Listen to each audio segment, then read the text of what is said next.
Be a part of the best pro wrestling podcast today by supporting the Going In Raw Patreon. You can enjoy access to the live taping of the show, exclusive merchandise, and patron-only episodes, and so much more. Support Going In Raw today. Click the link in the description. Hey friendo, Steve here. And Larson. So with Money in the Bank 2016 happening either tomorrow or today or already, depending on when you're watching this video, we decided we'd take a look at some of the most compelling contract cash-ins. So here are the 5 best Money in the Bank cash-ins, and be sure to check out our video for the 5 worst cash-ins when you're done. Daniel Bryan! So before this massively over underdog won the WWE World Heavyweight Championship at WrestleMania 30, he was a slightly over babyface who had yet to hug his way into the hearts of the WWE Universe. His win at the second Money in the Bank pay-per-view in 2011 resulted in a cash-in on The Big Show, who had seconds earlier won the title off Mark Henry.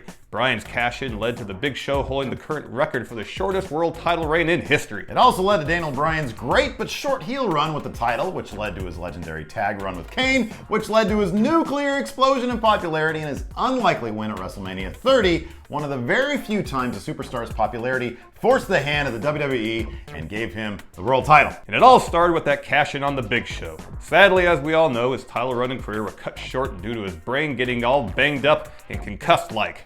No, why?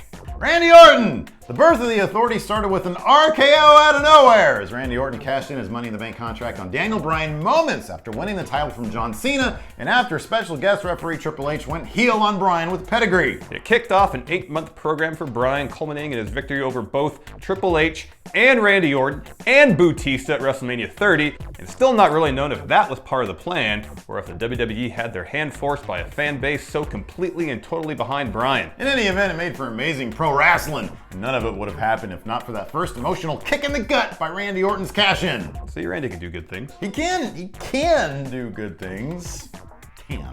Rob Van Dam! The whole effing show was, without debate, the most successful ECW original to hit the WWE, but also the most over ECW original. So when he won the Money in the Bank match at WrestleMania 22, it wasn't surprising that a run with the WWE title was in the cards. But the way in which he won the title made for top-notch TV. He was the first to challenge his opponent ahead of time and demand his title shot against John Cena at the ECW One Night Stand pay-per-view in front of a hostile crowd of ECW fans in a building RVD knew all too well. And sure enough, the match was 5-star in every way. You'll never see a more raucous crowd chanting, "Fuck you, Cena," and throwing back the shirt he traditionally throws out into the audience multiple times. Yeah, it was great.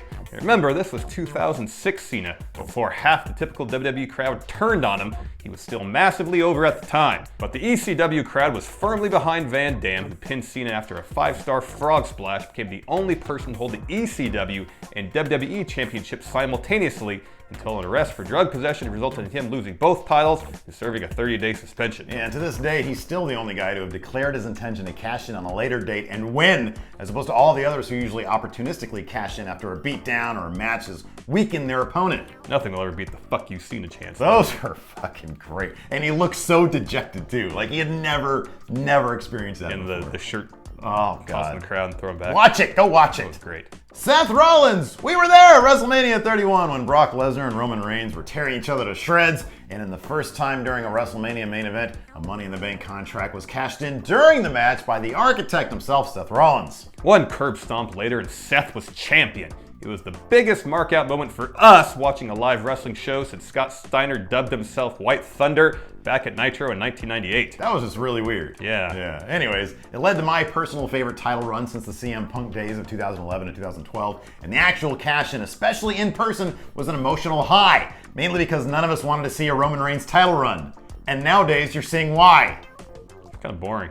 Yes, it is that. Edge, the first winner of the Money in the Bank ladder match, cashed in his contract in a way no one really figured he would, and setting a precedent for most of the subsequent winners by waiting until the title holder was at his lowest point and then pouncing. In Edge's case, he cashed in on a post-elimination chamber John Cena, bloodied and exhausted from his match, fed him 2 spears, and claimed his first world title. The crowd went crazy for it too. Of course, it took 2 spears because God forbid Cena take a pin with only 1. But more importantly, Edge and Lita declared the next night on Raw they'd perform live sex on air in the middle of the ring, making the first Money in the Bank cash-in Instantly the best of them all. It was so awkward. It really was, but it was really hilarious and weird, and Lita's nipple popped out, and the whole time they were trying to keep the sheets on them so nobody saw them fuck.